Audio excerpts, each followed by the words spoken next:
भौजाई के देखी फरमाइश कैसन ऐसन गाना तो हम गईबो ना करत रही बाकी आज के नौजवान जौन बड़े हां जी ऐसने सुनते बड़े सही बात डिजिटल जमाना बाने सही बात कहत आप कहेंगे पिस्टल और भौजाई के आदेश बात एक लाइन भाई लोग भी सुनले होई कि अतना ई ठताड़ू कवना के बोल प आए हाय तारा खाती दोसर होई ये जो लड़की है हां जी हम नहीं मानते दुनिया मानता है सही बात कि आज के समय में जो गायक हैं हां जो मोहम्मद रफी भी कह सकते हैं क्या पवन सिंह जी की लड़की फैन और टैटू गर्ल हो तानिया चक्रवर्ती हां जी पेटो पे दहिने पे बनौले बड़ू नु पेटो पे बा बाया पे गोलू राजा के बनवा लो पद्म श्री से केहू ना रोकी केहू ना बिहार चैंपियन हो जाए कि अतना ई ठताड़ू कवन के बोल प काल है टंगा जईबू जान रही फल प वाह एरिया के होई रंगदार जय हो जाए लड़की कहतिया का किलो भर के घर हमार परेला यारे अरे अरे होवे शेरे बिहारे आए हाय उत्तर कबारे लेकिन मैं आपको एक ड्यूटी दे रहा हूँ मान लो कि वह तहर पवन सिंह हां जी तारे के हीरोइन बना ले हां वो अपना फिल्म में ना ना हीरो हमारा के रखो सही बात पैसा उनकर हां जी हीरोइन हीरो गोलू राजा हां हीरोइन चक्रवर्ती तानिया तेगो तरह के गीत दे दे तनी ये अगर भाव दे देबू तो हम हूं आग्रह करब कि ना सही बात वो लड़की पर पैसा लगावे लायक बा भैया हां जी पति पत्नी के भाव बा हां माने मर्द मेहरारू हां जी हस्बैंड वाइफ हां हां हाँ अब एकरा के चिन्ह हो आ जान गुण सही बात लड़की के बियाह भइल बा हां बगली बानू भाई हां जी बियाह भइला से बड़ी खुश बिया काहे है ये घरी लड़की खुश थोड़े हो तरी सो ना दुखित हो जाता रही सो सही बात तब हमारा गावे के पड़ेला हां जी कि होई जाला जिंदगी बेकारे हो आए दिलवा टूटले पजना टूटले पजननी दिलवा टूटले पजननी जय अरे बहुते दर्द देला का प्यारे हो देखिए हमारो समय मिलल बा मल्लिकार से 4 गो गीत के तीसरा होता हां जी तो वह लड़की बिया हां आई दुखित नहीं खे ना खुश बिया सही बात काहे है काहे कि जेकरा के उ चहले बिया हां जी उनके से ओकर शादी भइल बा अति सुंदर वो कितना खुश रही बहुत पहिला मिलन बा सुहाग रात में हां जी भगवान से निहोरा करती का कहतिया का कहतिया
सुनी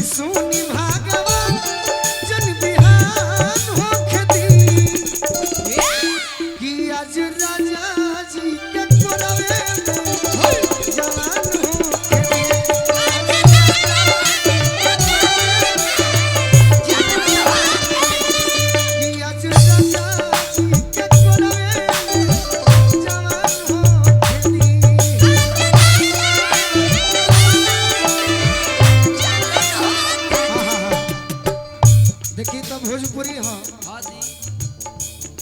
मजदूर किसान के चहेता हाँ हाँ हर प्रदेश में लड़े वाला वाह हर प्रदेश में लड़ने वाले भाई हाँ जी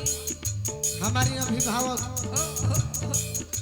परमेश्वर मुखिया जी के सुपुत्र मेरे ब्लड कहें मेरे जान कहें जय हो नन्नर भैया के आगमन होइल बा आज तार देखो तनी कि कितना तू स्वागत करेला सही बात इ तो भोजपुरी हनु ऋषि भैया हाँ जी यह बतिया के हिंदी में मेहरारू का कही का कही जानता नहीं गावे के पहले हम का करत रही का पूछी का करत रही का करत रहो पढ़ाई में बड़ी तेज बाकी तनी नाच देखे में बड़ी मन लगत रहे सही बात बाबूजी से चुपे चल जाई नाच देखे हाँ जी 3 बजे भोर में हाँ तो आज के लइका हाँ आरा जिला होके छपरा सिवान में हाँ जी उ गाना ना सुनेले सन ना रेवटी के पीछे जाई है सन हाँ जी एड़ी उठा के देखे हैं सके अरे अरे बड़ी एगो झका सही है सही हम का देखे का चौकी के सामने हाँ उन्हीं के गाना सुने के हाँ कितना सुंदर पत्नी कहे कतना सुंदर हिंदी में कैसे कहे कैसे कि मेरी तड़पे जवानी तड़पे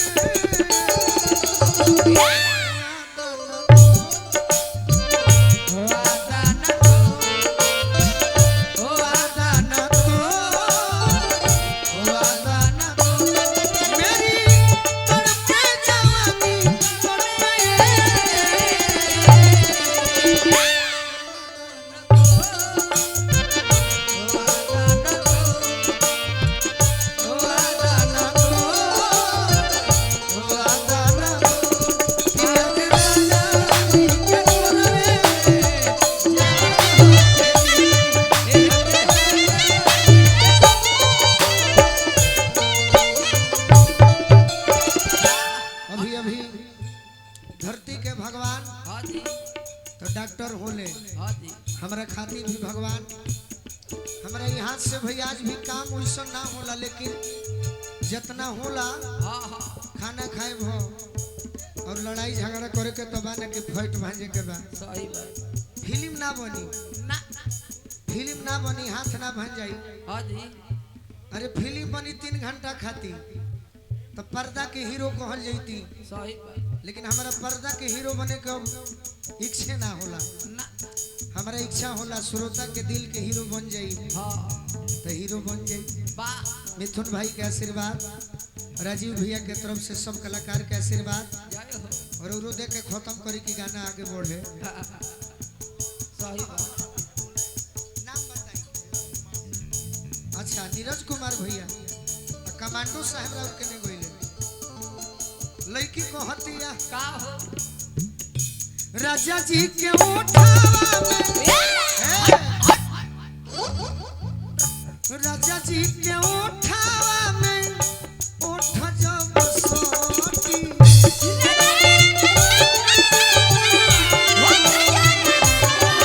राजा जी के ओठावा में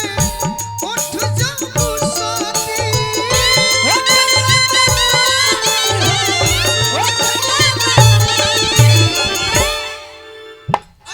भूख भूख बारी हमरा अरे दिलवा के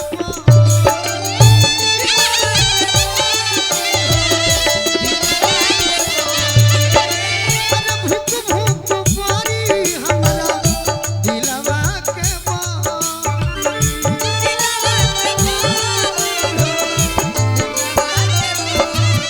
कहते प्रभु जी हे प्रभु जी पहला बार मिलल बानी हाँ जी बिहान हो कहीं मत दी ना रात भर लभ के दरियावे में रात भर लभ के दरियावे में नेहान हो खेती बाकी जैसन भाव चाहे देलू है ना ना तनी जा राजन भैया भी जा हाँ जी हमारा राजन भैया भी हमारा राजन भैया भी और ऐसा मानो कि मजा आ जाए सही बात जा हो जा साउंड भी गोदना गोदावे सब ऐसा जनी हो कि आज ये भाई नए कलाकार में फिर विवाद में ले हमरा के ना ये सब ना हो सकेला। ऐसा जानिए हाँ जी कि आज पहली बार मैं आपसे मिल रहा हूँ हाँ और हमारे से बियाह तार भइल बा 2 मिनट खातिर हाँ ऊ तनी एक्टिंग करो इहो ठीक बा लेकिन ओ टाइप से ओकरा बाद रणवा हो जाइबू कि रात भर अरे लभ के दरियावे में नेहान होखे दी खाली बैठती आई शापुर गुड़गुड़ अरे कि आज राजा जी के कोलावे जवान होखे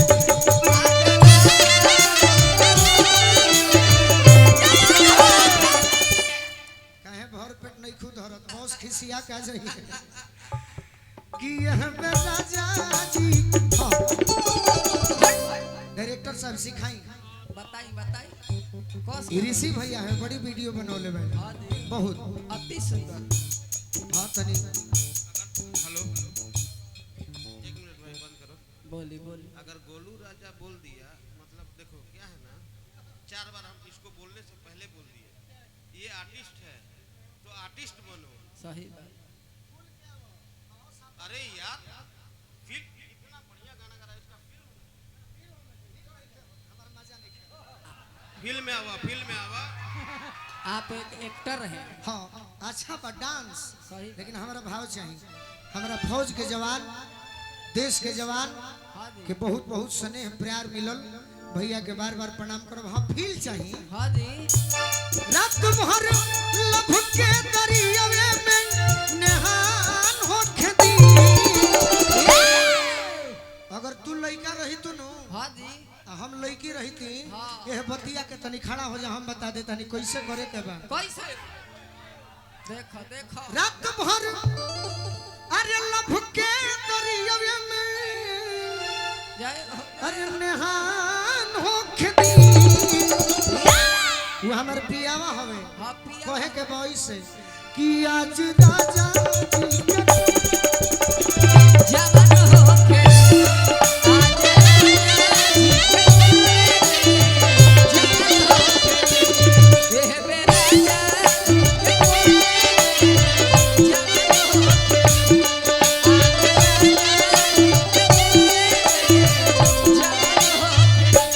हाय हाय रह जा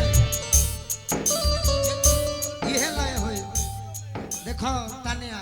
अब यही पर तो कह दिले तो कहे लोग के बेइज्जत करत रे एहू पर एक्टिंग बा कैसे लय ह छूले छूले झूले मुझे झूले झूले झूले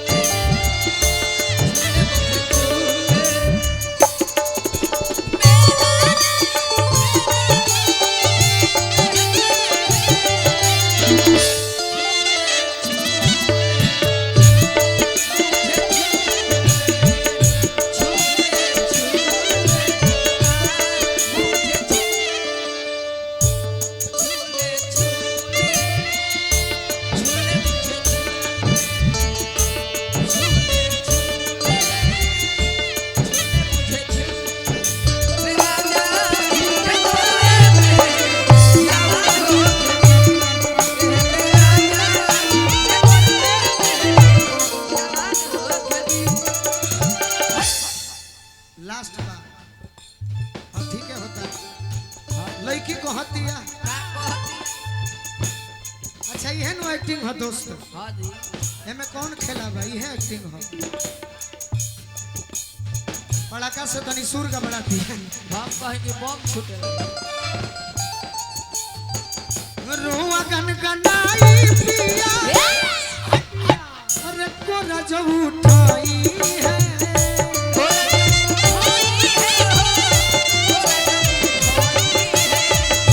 रुआ गन गनाई पिया कोरा जो उठाई है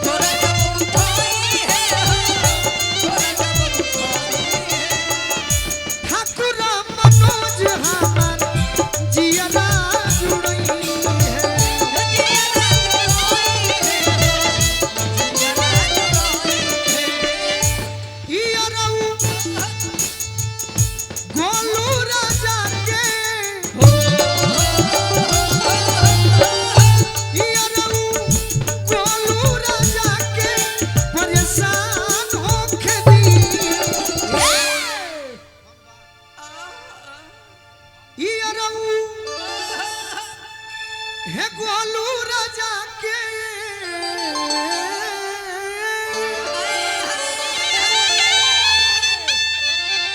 देखी गीत सब होला हाँ जी लेकिन एगो बाज होला रिंटू भैया तू तो जाने लो चौगुन हाँ जी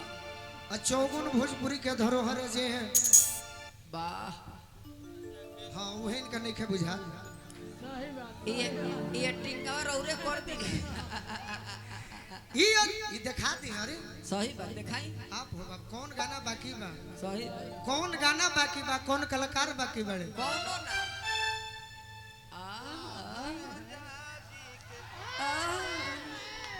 चापुर गुड़गुड़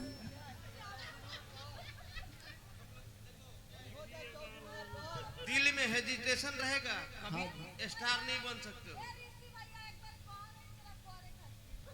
दिल में हेजिटेशन रहेगा कभी स्टार नहीं बन सकते हो। रौरे एक बार करी अगर सुनो वही स्टार है जो गाने के साथ फील देता है और गाने को समझता है और सोचता है क्या गा रहा है इसको सुनो। पकना इम्पोर्टेंट नहीं है, कमर रिदम म्यूजिक सब समझ में आना चाहिए। पब्लिक जनता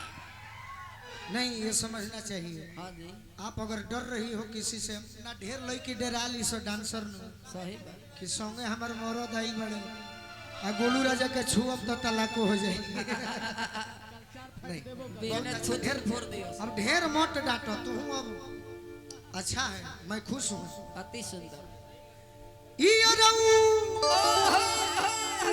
है गोलू राजा के